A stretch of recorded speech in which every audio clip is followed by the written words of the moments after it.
एक मर्तबा मुनाजरा हुआ, ईसाइयों का और मुसलमानों का। नौजवानों तवज्जो से सुनो, बहुत कीमती बात बता रहा हूं, आप दिल के कानों से सुने। बहुत मुसलमान बाइबल में ना हजरत ईसा मसीह को लफ्ज सन ऑफ द गॉड यानी खुदा का बेटा कहा गया, लेकिन ये इस्तिलाही ताबीर जो है ये इस्तिआरा है, किनाया है। इस्तिआरा किनाया का मतलब ये हुआ कि लफ्ज कुछ बोला जाता है, माना कुछ और मुराद लिया जाता है। किनाया है ना, लफ्ज कुछ बोलते हैं। देखो उसकी मिसाल कैसे है, एक छोटा सा बच्चा जा रहा है, हम कह रहे बेटे इधर आ जाओ, कोई औरत जा रही है, मैं कह रहा हूँ बहन मेरी बात सुनो, इसका मतलब हमने कहा छोटे से बच्चे बेटे इधर आ जाओ, तो इसका मतलब क्या, वो मेरा बेटा बन गया, उसकी माँ मेरी बीवी बन गई है, उसके खेत में उनकी जमीनों पे मेरा अधिकार हो गया। कुछ भी नहीं, ये प्यार की बोली है। ये किसकी बोली है साहब, ये प्यार की बोली है। हमारे चचानी साहब यहाँ तशरीफ फरमा है, पुराने उन्होंने कहा हमारे दुआ कर अल्लाह उनको सेहत अता फरमाए, अल्लाह उनके बरकत अता फरमाए। तो उन्होंने कहा मेरे लिए खास दुआ फरमाए, खास दुआ हम कर रहे हैं, अल्लाह आपको सेहत आफियत और बरकत अता फरमाए। मुझे याद आ गया, फिर दुआ जब करेंगे इंशाल्लाह खुसूसी सबके लिए दुआ करेंगे। तो ये एक देखो है लोगों, हम लोग तो सिर्फ कोरमा पुलाव बिरयानी खाने वाले लोग हैं। कुछ जमाने में हमारे देहाती भाइयों का भी दिमाग बहुत, मुनाजरा हो रहा है, यहाँ उलमा बैठे हुए हैं या पादरी बैठे हुए हैं, पादरियों ने एतराज किया, बाइबल के श्लोक पेश कर दिए, आयतें पेश कर दी, मंत्र पेश कर दिए, और उसमें कहा तुम मुसलमान कैसे कह सकते हो कि ईसा अलैहिस्सलाम खुदा के बेटे नहीं है, ये बाइबल में लिखा हुआ है। तुम्हारा कुरान कहता है कि बाइबल जो है इंजील है, अल्लाह की किताब है, तुम्हारा कुरान कहता है कि तौरात अल्लाह की किताब है। जब कुरान कह रहा है कि तौरात अल्लाह की किताब है, जब बाइबल के बारे में कुरान कहता है अल्लाह की किताब है, तो इसमें जो बात लिखी हुई है वो सच है कि अल्लाह के पैगम्बर ईसा अलैहिस्सलाम खुदा के बेटे हैं। बहुत समझाया भाई, या इस्तिआरा मुराद है, या किनाया है, या हकीकी माना नहीं है, या बेटा माना ईसा मेरे महबूब है, मेरा महबूब बंदा है, इसका मतलब नहीं वो मेरा बेटा है। ईसा अलैहिस्सलाम से पहले भी लोग पैदा हुए। देखो देहाती का दिमाग कितना तेज चलता माशाल्लाह। पादरी साहब मौलवी साहब जवाब दे दे के थक गए, लेकिन पादरी के कान में जू नहीं रहेगा। उन्होंने कहा मौलवी साहब ये आपकी भाषा नहीं समझने वाले हैं, ये देहाती को बोलने दो, ये देहाती बताएगा, इसको जवाब मुझे देने दो। सब मौलाना लोगों ने कहा कोई बात नहीं यार, इसी को बोलने दो, जवाब देने दो। वो पादरी जी खड़े होकर बोलता, पादरी जी मेरी एक बात सुनो। बोला क्या? बोला तेरे नौजुबिल्लाह ये बोलना नहीं चाहिए, इस्लाम के अकीदे के हिसाब से किसी नबी की शान में बोलना जायज नहीं है, लेकिन दुश्मन को दुश्मन के अंदाज से समझाने के लिए नकले कुफ्र नाबाशद, अगर किसी कुफ्र को जुमले को आप नकल करते हैं लोगों को मसला बताने के लिए, समझाने के लिए, तो ये कुफ्र नहीं है, ये शिर्क नहीं है। उन्होंने कहा पादरी जी ठीक है, हमारे मौलवी लोग समझा के थक गए, लेकिन तेरे भेजे में बात नहीं आई, लेकिन मैं समझाता हूँ शायद तेरे दिमाग में बात बैठ जाए। बोलते है तेरे खुदा के कितने बेटे?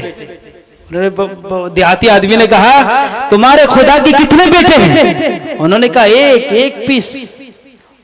एक पीस है बस। हजरत ईसा अलैहिस्सलाम बोल दो बे गधे पादरी बेवकूफ जाहिल गवार, तेरे खुदा से बेहतर तो मैं हूँ। बोला कैसे? बोला मेरा 5 बेटा अब तक हो गया, 6ठा तैयार है, 7वीं के लिए कोशिश कर रहा हूँ। तेरे खुदा से बेहतर तो मैं हूँ कि 7 बच्चा पैदा करके भी नहीं थका हूँ। तेरा खुदा 1 बेटा तैयार, कोई बेटा पैदा करके थक गया है, उससे बेहतर तो मैं हुआ ना। मेरा 6 बेटा, तेरा बेटा खुदा नौजुबिल्लाह, ये जुमला नहीं बोलना चाहिए, लेकिन वो जो देहाती ने बोला, बोलते तेरा खुदा नौजुबिल्लाह ना मर्द हो गया क्या? 1 बच्चा पैदा करने के बाद उसकी शक्ति खत्म हो गई क्या? मैं 4-5 बच्चे पैदा करने के बावजूद भी हट्ठा खट्टा मुंडा लगदा मैं, वेख मैनू मैं कितना सोना भी जवानी मेरी होने तक भी बाकी मौजूद है। पादरी के मुंह में गोदरेज का ताला लग गया। क्या लग गया भाई? गोदरेज का ताला लग गया। गोदरेज का ताला तो हो सकता है आप खोल दें, तोड़ दें, उसको काट दें, लेकिन इल्म का वो ताला लगा, उसके जहालत के मुंह में इल्म हिदायत का वो ताला लगा। वो पादरी मुंह बंद करके भागा। बोले ये इनके जब देहातियों का ये आलम है, इनके बड़े बड़े लोगों का क्या आलम होगा। वहां से भागा। ये लोग ऐसी मक्कारियां करते। इसी अंदाज से एक ईसाई एक कुरान बाइबल लेके आया, उसपे ना रंग रोगन लगा लिया। होता ना कुछ केमिकल होता है, अगर वो हाथ में लगा लें तो हाथ नहीं जल सकता, वो केमिकल आप जिस्म में लगा ले, आग में कूद जाए तो आग आपको मुतासर नहीं कर सकती है। एक पादरी केमिकल लगा के बाइबल में दिल्ली के चांदनी चौक में सारे मुसलमानों को चैलेंज करता है, अरे मुसलमानों, आज ईसाई का बच्चा ये पादरी सारे मुसलमान दिल्ली नहीं पूरे हिंदुस्तान के मुसलमानों को चैलेंज करता है, आ जाओ तुम्हारी किताब सही है या हमारी किताब सही है, तुम्हारा धर्म सही है या हमारा धर्म सही है। अरे मुसलमानों में चैलेंज करता हूँ, आ जाओ तो अपने कुरान को आग लगाओ, हम अपने बाइबल को आग लगाते हैं। जिसकी किताब जल जाए उसका मजहब झूठा है, जिसकी किताब बच जाए उसका मजहब सच्चा है। बहुत बड़ा चैलेंज था, लोग परेशान है, ये क्या बोल रहा है? कुरान तो कागज में लिखा हुआ है ना भाई, डालेंगे तो जल सकता है, लेकिन उसके अल्फाज तो कभी जल नहीं सकते ना, वो तो सीनों में महफूज है, उसको कभी दुनिया की कोई ताकत नहीं जला सकती। दुनिया के सारे कुरान दुनिया में जला दिए जाए, अंग्रेजों ने जलाया बाकायदा, फिर उस वक्त के छोटे छोटे बच्चों को मदरसों में अंग्रेज जब घुसे, उनको वहां के मौलवियों ने कहा, अंग्रेज के बच्चों साडी गल सुनो, कितने कुरान जला सकते हो तुम जनाब, कितने, लेकिन ये सीने तुम जला नहीं सकते।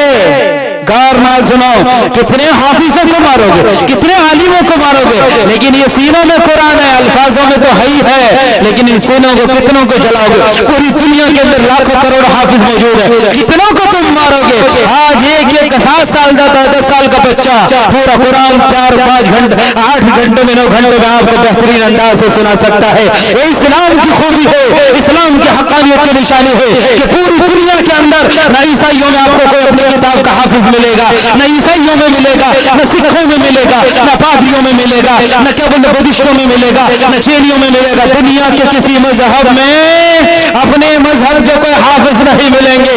इस्लाम की खूबी है, जिस अल्लाह ने कुरान के अंदर छोटे से बच्चे के सीने में अल्लाह डाल देता है और उसको महफूज कर देता है। वो पादरी चैलेंज कर रहा है, सारे मुसलमान परेशान, क्या किया जाए? इसका जवाब कौन दे? एक चंद लोग भाग भाग के हजरत मौलाना अब्दुल अजीज महदूद दहलवी रहमतुल्लाह अलैह के पास दिल्ली में आए। वक्त के बहुत बड़े वली थे, वक्त के बहुत पाए के बुजुर्ग थे। उन्होंने कहा, हजरत इज्जत की बात आ गई है, बचा लीजिए, आज कौम की इज्जत का मसला आ गया है, आज सारी कौम परेशान है। बोलो पुत्र की होगा 10 तो सही, और की मसला है? उन्होंने बोला, आज क्या मामला है, क्यों परेशान नजर आ रहे हो? बोलता ये पादरी सारे मुसलमानों को चैलेंज कर रहा है, क्या मुसलमानों तुम में है कोई माँ का लाल जो हमारे धर्म से मुकाबला करे? ये देखो हमारे बाइबल असली किताब ये आग में जल नहीं सकती है। बोला अच्छा ये बात है, बोले चलो हम चलते हैं। उन्होंने कहा हजरत कुरान तो ले लीजिए। बोलता है कुरान लेने की कोई लोड़ नहीं है, मैं खुद जाना। हजरत शाह अब्दुल अजीज महदूद दहलवी रहमतुल्लाह अलैह चाहते हैं पादरी के पास। बोलो पादरी तेन की हो गया है? तो चीखदा पुकारदा शोर मचाउंदा इधर उधर भजदा फिरदा सारे मुसलमानों को परेशान किया है। सारे मुसलमानों को तूने परेशान कर रखा, क्या बात है? बोलता आपको खबर ही हो गई होगी। बोलते क्या खबर हो गई? बोलता ये है कि तुम्हारा मजहब इस्लाम सच्चा है कि या हमारा ईसाई सच्चा है। जरा हम तुलना करना चाहते हैं, जरा हम तकाबुल करना चाहते हैं, जरा हम मैच करना चाहते हैं। बोलता मैच कैसे करना चाहते हो?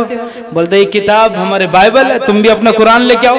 तो अच्छा फिर क्या करना होगा? आग में तुम भी अपनी किताब डालोगे, हम भी डालेंगे। जिसकी किताब जल जाए उसका मजहब झूठा है, और जिसकी किताब बच जाए उसका मजहब, बोलो जी उसका मजहब सच्चा है। इधर वाले इधर बैठते तो कितना अच्छा लगता है। जरा आप लोगों को चेहरों के देख के जाने कोई बातें याद आ जाए, पता ही नहीं चलता आप लोग उधर बैठे। इधर आ जाओ जरा प्यार से मोहब्बत से। हाँ भाई आपको चुरन हम इधर भी दे सकते हैं, इधर वाले महरूम भी दे सकते हैं ना। तो इसलिए मैं कहता हूँ, गुजारिश है मेरी, अपील है मेरी, छोटों के अपील को नहीं नकारा जा सकता है। तो इसलिए नौजवानों से कहूंगा कुर्सियां छोड़ दो। एक हमारे कुर्सी के लिए हमारे मुखिया साहब कुर्सी जीत चुके हैं, अभी उसका हकदार हुए हैं। आप लोग इधर सामने आ जाए, सामने बैठे, इधर भी कुर्सी वाले जरा सामने आ जाए। मैदान करबला में लगा हुआ देखो, इन्होंने शहादत दे दी है। ये लोग मैं चाहता हूँ आप इनको जगाए। तो देखो बहुत कीमती बात बता रहा हूँ मुसलमानों। बोला अच्छा, बोल दो ये चैलेंज थोड़ा स्वीकार है, इस तरह नहीं होना। हाँ बोलते हो मुनाजरा आया, इस तरह नहीं होना, मुनाजरे का तरीका बदलना पैना। बोला किस तरह? बोलते तेरे जैसा बदतमीज हम थोड़ी है कि हम अपनी किताब को आग में डाल दें। बेवकूफ जाहिल अनपढ़ गवार कुत्तर दे पुत्र कुत्ते दे पुत्र इतना मुतर पज जाए तो बोले बताओ क्या करना है। बोलते तू अपनी किताब को सीने से लगा, मैं भी अपने कुरान को सीने से लगाऊं, ठीक है। तू भी अपनी किताब सीने से लगा, मैं भी अपने कुरान सीने से लगाऊं। आग के अंगारे यहाँ लगाए जाए, आग के तंदूर बना दिए जाए, तू भी कूद जा मैं भी कूद जाऊं। जिसका धर्म सच्चा होगा वो जल जाएगा, जिसका धर्म झूठा होगा, जिसका धर्म सच्चा होगा वो बचाएगा, और जिसका धर्म झूठा होगा वो चल जाएगा। पादरी बोला अब तो पाद मारने के अलावा कोई चारा नहीं। वो भाग रहा है, बोलो कितने पजदा बेदरा तेरे पुत्र पजदा। बोलता मौलवी साहब और मैं अपनी किताब से केमिकल लाया, अपने शरीर तो नहीं लाया। बोलते किताब में मैं केमिकल लगा के लाया हूँ, शरीर में लगा के नहीं लाया हूँ। झूठ फ्रेब पकड़ा गया और भागा। तो इस तरह लोग मक्कारी भी करते अभी धरिंदर बाबा की तरह, हाँ पर्ची निकालते ये है वो है ये है, ये अंधविश्वास में जा पड़ते हैं। ऐ लोगों खुश नसीब है आप हजरत कि अल्लाह ने आपको एक किताब दी है, अलिफ लाम मीम ज़ालिकल किताब ला रैब, जो कुरान खोल खोल के बयान करता है, हर चीज सच सच को बयान करती है, झूठ और झूठ सच का और इम्तियाज। अल फुरकान, इस किताब का नाम है फुरकान। फुरकान का मतलब क्या है मालूम है? कुरान का एक नाम फुरकान भी है। मतलब ये कि झूठ को बिल्कुल सच से अलग कर देने वाली किताब, सच्चाई को झूठ से मुमताज करने वाली किताब, हक को वाज़ेह करने वाली किताब, सच्चाई की मियार वाली किताब। कयामत आ जाएगी, सारी दुनिया लोग चैलेंज कर रहे हैं। एक पादरी नहीं, एक यहूदी ने इस्लाम कबूल किया सिर्फ कुरान की हकानियत को देखकर। और उसने कुरान की हकानियत को कैसे पहचाना मालूम है? आप तो यहाँ बैठे रहते हैं, लेकिन दुनिया के लोग कुरान के ऊपर सर्च करते हैं और रिसर्च करते हैं, कुरान की गहराई में जाते हैं, कुरान के माना मतलब पढ़ते हैं।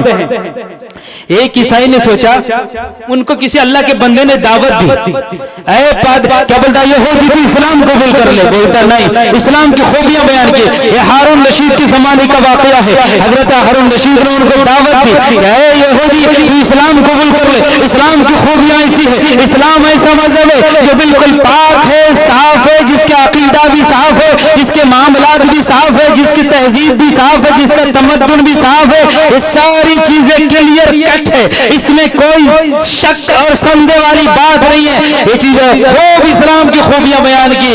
लेकिन वो यहूदी करता है कि आया बोलता मैं कुरान की इस्लाम का साथ नहीं करता, मैं कबूल नहीं करता। बोला भाई तेरी मर्जी, ला इकराह फिद्दीन क़द तबय्यन रुश्द मिनल ग़य्य फमन यकफुर बित्ताग़ूत फमन युमिन बिल्लाह फ़क़द इस्तमसक बिल-उर्वतिल वुस्क़ा ला इंफ़िसाम लहा वल्लाहु समीउन अलीम। ये जिसने इस हल्का को पकड़ लिया, कौन सा हल्का? मैक का हल्का नहीं, संविधान का हल्का नहीं, ये कुरान का हल्का, कुरान का पैगाम, कुरान की शरीयत, कुरान के अहकामात, कुरान के अहकाम, अल्लाह का हुक्म, नबी के अहकाम। बोलते लन फिसाम लहा, अब ये बहक नहीं सकता है, ये फिसल नहीं सकता है, इसको शैतान वरगला नहीं सकता है। इसने जो कुरान पकड़ लिया, अगर ये कुरान नहीं पकड़ा तो फिर शैतान युखरिजुहुम मिनन नूरि इला ज़ुलुमात, इसको फिर उजाले से अंधेरे की तरफ ले जाएगा। यदि इस कुरान को पकड़ेगा तो उजाले अंधेरे से उजाले की तरफ आ जाएगा। तो उस यहूदियों के सामने, वो यहूदी के सामने हजरत हारून रशीद क्या बोलते कि जमाने में उनको इस्लाम पेश किया गया, उन्होंने मना कर दिया। लेकिन एक जमाने में एक मकाला लिखने की, लोगों तवज्जो की बात सुनो, एक सेमिनार कायम हुआ, वहां एक इस्लाम के ताल्लुक से एक मकाला लिखना था, इस्लाम की तारीख पर एक मकाला लिखना था, फिक़ही व मकाला लिखना था। सारे लोगों ने मकाले लिखे। वो यहूदी भी कलमा पढ़ लिया, कुरान को पढ़ के, उसके तालीमात को पढ़ के, उसकी सच्चाई को जानकर जब वो मकाला लिखा गया, वो ऐसे लिखा गया, वो मजमून लिखा गया, तो सबसे हाई पावर जो नंबर आया उस यहूदी का आया। वो जीत गया, बड़ा बड़ा आलिम और मुफ्ती से आलिम बन गया था इस जमाने में। आलिम बन के मकाला पेश किया तो हारून रशीद के जमाने में उस वक्त जो हजरत हारून रशीद ने कहा, जनाब मैंने तुम्हें दावत दी, तुमने इस्लाम कबूल नहीं किया, लेकिन आज तुम इस्लाम कैसे कबूल कर लिया? आज तुमने वो मकाला फिक्री मकाला पेश किया है इस्लामी शरीयत के ऊपर, इस्लामी कानून के ऊपर, कि सबसे अव्वल नंबर तुम्हारा है। उन्होंने कहा मेरी जिंदगी का मैं एक वाक़या, जब तुमने मुझे दावत दी मैंने सोचा आखिर जब ये मुझे दावत दे रहा मैं तहकीक करूं कि दुनिया में कौन सा मजहब सच्चा है, कौन सा मजहब झूठा है, दुनिया में कौन सा कानून सही है, कौन सा गलत है। तो मैंने ये किया, एक बाइबल लिखा, उसमें घोटाला कर दिया, उसमें मरियम की तस्वीर लगा दी, हजरत ईसा मसीह की खूबसूरत तस्वीर लगा दी, टाइटल लगा दिया, फिर उसकी जो आयतें थी इधर की आयत उधर लगा दी, उधर की आयत इधर लगा दी।